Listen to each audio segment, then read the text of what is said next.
Kata Pak Kasmujo, ini kejujuran yang penting. Betul, Pak Kasmujo.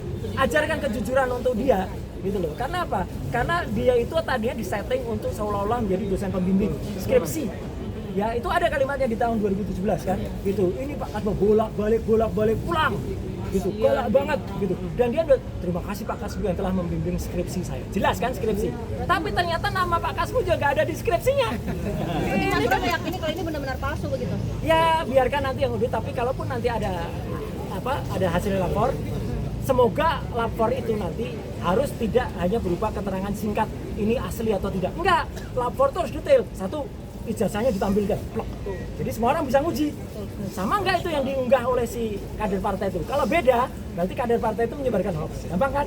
Ya. Kalau sama, berarti saya menganalisis gambar yang sama. Nggak bisa lagi dah dikejar-kejar. Yang kedua adalah hasil itu jelas. Kertasnya apa? Itu carbon datingnya bunyinya apa?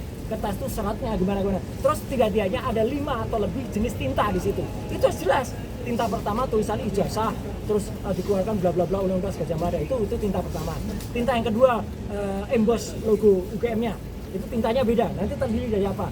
3, tinta penanda tangannya, ya rektor UGM dan dekannya, itu pun lain lagi. Tinta keempat adalah tulisannya si pemilik ijazah, misalnya siapa gitu, Joko Widodo gitu. Itu pun tinta yang lain lagi. Dan tinta yang kelima cap, itu harus beda-beda dan jelas.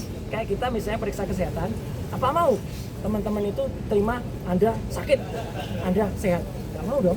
Kita harus detail, SGPT, SGOT-nya berapa, gula darah sebelum makan berapa, gula darah sudah makan, harus seperti itu. Gitu. Ya, ini kenapa dipermasalahkan di akhir-akhir setelah Pak Jokowi? Apa yang membuat jadi concern gitu Mas Roy sebagai pengarang? Kalau saya jadi concern karena ada seseorang yang tiba-tiba mengunggah ijazah itu dan kemudian mengatakan tuh asli.